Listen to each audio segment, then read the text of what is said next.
एक बार एक गरीब किसान अपने साथ में बहुत सुंदर सेब की पेटी लेकर के पहुंचा। बहुत कमाल के एप्पल उसके बगीचे में हुए थे और वो पहुंचा एक मठ के दरवाजे पर। मठ का दरवाजा उन्हीं साधु ने खोला जो हर बार दरवाजा खोलते थे।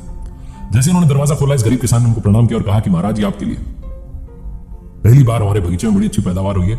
ये अच्छे अच्छे एप्पल जो है आपके लिए छांट के लाया हूं। ये जो साधु महाराज थे, इन्होंने कहा कि अरे मुझे क्यों, जो महंत जी हैं उनको भेंट करो।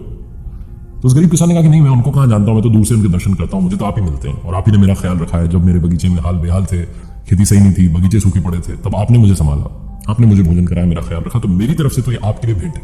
ऐसा बोल के वहां से चला गया। अब ये जो साधु थे, जो दरवाजे पर निगरानी करते थे, उस मठ की रक्षा करते थे, इन्होंने सोचा कि मेरे लिए तो ये नहीं हो सकते, इतने सुंदर सेब है, प्रभु का आशीर्वाद है, ये तो मुझे अपने गुरुदेव को ही समर्पित करने होंगे। तो वो पेटी लेकर के पहुंच गए अपने महंत जी के पास में, उनके चरणों में जाकर के रख दी कि प्रभु, एक किसान आज ये भेंट दे के गया है।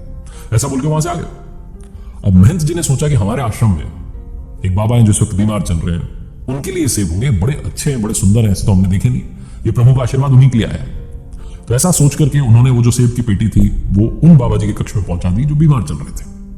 जो बीमार चल रहे थे बाबा जी, जब उनके पास में वो सेब पहुंचे तो वो देखते रहे। उन्होंने कहा क्या बात है, तो बड़े सुंदर है, कभी इतने अच्छे एप्पल नहीं देखे, इतने अच्छे सेब नहीं देखे।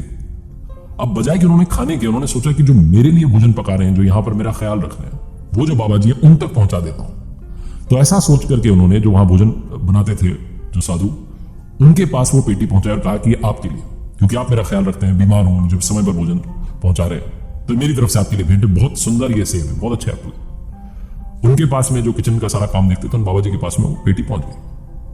अब वो उन एप्पल को देख करके सोच रहे थे कि मैं क्या करूंगा। उनकी किचन में नई नई ड्यूटी लगी थी, एक नए नए बाबा बने थे। तो जो नए बाबा थे, जो यंग से थे, साधक थे, अभी भी जुड़े थे, उन्होंने सोचा कि इनको भेंट कर देता, इनको अच्छा लगेगा, इनका मनोबल और बढ़ेगा। तो ऐसा सोच करके उन्होंने वो जो सेब की पेटी थी वो नए वाले बाबा को दे दी। नए वाले बाबा ने जब देखा कितने सुंदर सेब है, मुझे दे दिए, ये मेरे लायक नहीं हो सकते, प्रभु की कृपा अभी इतनी जल्दी मुझ पर नहीं बरस सकती, मुझे काम करना चाहिए। जो यहां सबसे पहले दिखते हैं आश्रम में आते ही, मठ में आते ही, जो दरवाजा खोलते हैं, जो सबकी रक्षा कर रहे हैं, निगरानी कर रहे हैं, उनको जाकर के भेंट करता हूं। वो जो सेब की पेटी थी उस नए बाबा ने ले जाकर के उन साधु को दे दी वापस।